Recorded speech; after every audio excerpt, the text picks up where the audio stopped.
Power star Pawan Kalyan గారు, deputy CM గారు బహుశా ఆయన పరువు తీశారు. ఎందుకంటే ఇప్పుడు ఆయన ఓఎస్డీ గారితోనో ఆయన ఐఏఎస్ ఆఫీసర్లతోనో ఇవన్నీ కూడా చెప్పినవి అన్నీ తెప్పించుకుని ఒక పేజీలో నోటు తయారు చేసుకుంటే మీరు ఎందుకురా ఇవన్నీ చేశారని రేపు ఆయన అడగకపోతే నన్ను అడగండి. మీరు 14 నుంచి 19లో విపరీతమైన కేసులు పెట్టారు, ఏరువాక సాగేశారు, మొత్తం సర్జను రద్దు చేస్తా ఉన్నారు. ఎలా రద్దు చేస్తారు? అప్పుడు మేము ఇదే ప్రశ్నించాం. ఇన్ని జరిగిపోయి భూములన్నీ ఎక్కడో బ్యాంకుల్లో తాకట్లు పెట్టేసి ఇంత లీగల్ ప్రాసెస్ జరిగిపోయిన తర్వాత మాజీ ముఖ్యమంత్రి గారు సర్జరీ రద్దు చేస్తామని ఎలా ఇస్తారని అందరం కూడా మాట్లాడడం జరిగింది ఆ రోజు. అయినా రద్దు చేసేస్తారంటే పాపం రైతులు నమ్మారు, రద్దు చేశారు. ఏం రద్దు చేశారు? తీసుకొచ్చి ఈ ఎవరైతే పోరాట కమిటీ ఉన్నారో ఆ పోరాట కమిటీని పక్కన పెట్టి వాళ్ళకు కావలసిన కమిటీ వేసుకొని ఆ కమిటీ ద్వారా 3 లక్షలు 5 లక్షలు కింద 9 లక్షలు ఇవ్వడానికి ఏదో మొత్తం చేసి ఈ పోరాటం మాకు అదొద్దు అన్న వాళ్ళ మీద కేసులు పెట్టి సెంట్రల్ జైల్లో పెట్టారు. జగన్ గారు వచ్చిన తర్వాత ఇవన్నీ తీసి కేసులన్నీ కూడా తీసివేయడం జరిగింది. ఎక్సెప్ట్ 2014 నుంచి 19 మధ్యలో పెట్టిన కేసులు తప్ప మిగతా మాక్సిమం అన్ని కూడా అయిపోయినాయి. కానీ కొన్ని కేసులు ఉన్నాయి, ఇంకా రైతుల మీద కేసులు ఉన్నాయి. మీరు కేసులు టెక్నికల్ గా ఉన్నాయి, ఆ కేసులు తీసి పాలాభిషేకం చేయండి. 75% ఉద్యోగాలు ఇచ్చి మీరు చేసుకోండి, లేదా ఈ సజ్జలో అధిక పరిశ్రమలు తెచ్చి చేయండి. అక్కడ సజ్జలో పోరాటం చేస్తూ పొల్యూషన్ కోసం పోరాటం చేస్తున్న సమస్యను తీసి పాలాభిషేకం చేయండి.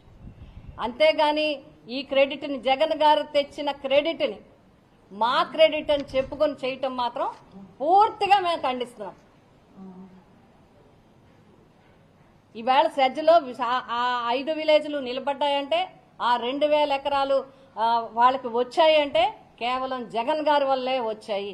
ఈవేళ ఇళ్లు కట్టుకుంటున్నారంటే, గృహ ప్రవేశాలు చేసుకుంటున్నారంటే మా బిడ్డ ఆనందరెడ్డి చెప్పడం జరిగింది. మా భూమి ఎందుకు కాకుండా ఉన్న భూమి ఈ రోజు మాకు తిరిగి ఎస్సీజెడ్ మాకు తిరిగి ఇవ్వటం వల్ల, జగన్ గారు ఇప్పించడం వల్ల నా భూమి ఎకరం 2 కోట్లు అయిందని చెప్పి ఆయనే చెప్పడం జరిగింది. నాకు అక్కడ సజ్జ రైతుల్ని, సజ్జ పోరాట రైతుల్ని, ఆ పోరాట కమిటీ వాళ్ళని ఇంకా పోరాటం అక్కర్లేదు, పోరాటం లేదు, కమిటీ లేదు, అయిపోయింది. జగన్ గారు పోరాటాన్ని క్లియర్ చేశారు, ఎవరు భూములు వాళ్ళకి ఇచ్చారు, వాళ్ళు చాలా హ్యాపీగా ఉన్నారు. మాకు అది సంతోషం. జగన్ గారు ఆలోచన ఏదైతే ఉందో అందరూ బాగుండాలి, రైతులు బాగుండాలి, వాళ్ళు మంచి సొంత ఇళ్లలో ఉండాలి, వాళ్ళ వ్యవసాయం వాళ్ళు చేసుకోవాలని అనుకున్నారు. ఆ విధంగా చేసుకుంటున్నారు. మళ్ళీ వాళ్ళని ఏదో రకంగా ఇబ్బంది పెట్టాలని, వాళ్ళని ఏదో రకంగా అవసరానికి వాడుకోవాలని చూడటం మాత్రం కరెక్ట్ కాదు. మేము ఎప్పుడైనా సరే సజ్జ రైతుల వెన్నట్టే, సజ్జకి సంబంధించిన సజ్జ విషయంలో రాజా గారు కానీ, మేము కానీ, కన్నబాబు గారు కానీ, వాళ్ళకి ఏ సమస్య వచ్చినా మేము వెన్నంటి ఉంటాం. 75% ఉద్యోగాలు ఇవ్వాలి, అదేవిధంగా స్కిల్ డెవలప్మెంట్ సెంటర్ ఏర్పాటు చేయాలి. అక్కడ సెజ్ పోర్ట్ ఏదైతే ఉందో అది మధ్యలో ఆపేశారు, దాన్ని పూర్తి చేయాలి. అదేవిధంగా వాకలపూడి నుంచి అన్నవరం వరకు చేపట్టిన రోడ్డుని కంప్లీట్ చేయాలి, ఇన్ టైంలో కంప్లీట్ చేయాలి. ఆ సెజ్కి సంబంధించిన పొల్యూషన్ లేకుండా గ్రామాలని ఇబ్బంది పెట్టకుండా చేయాల్సిన అవసరం ఉంది. అదేవిధంగా ఏదైతే బీచ్ రోడ్డుకి సంబంధించి ఏదైతే వాల్ ఉందో అది ఖచ్చితంగా కూడా కంప్లీట్ చేయాల్సిన బాధ్యత ఉంది. ఇవి బాధ్యతలు తీసుకుని దీని మీద చేస్తే అందరూ అభినందిస్తారు, అందరూ కూడా మెచ్చుకుంటారు. కానీ జగన్ గారు చేసిన మేలుని మీ మేలు కింద మాత్రం చెప్పుకోవటం కరెక్ట్ కాదు అనేది నా అభిప్రాయం, మా అందరి అభిప్రాయం.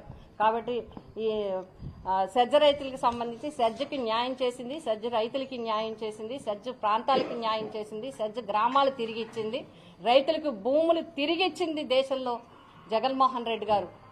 అందుకు వారికి హృదయపూర్వకంగా మరొక్కసారి సజ్జ రైతులందరి తరఫున, సజ్జ గ్రామాల అందరి తరఫున ధన్యవాదాలు తెలియజేస్తాం.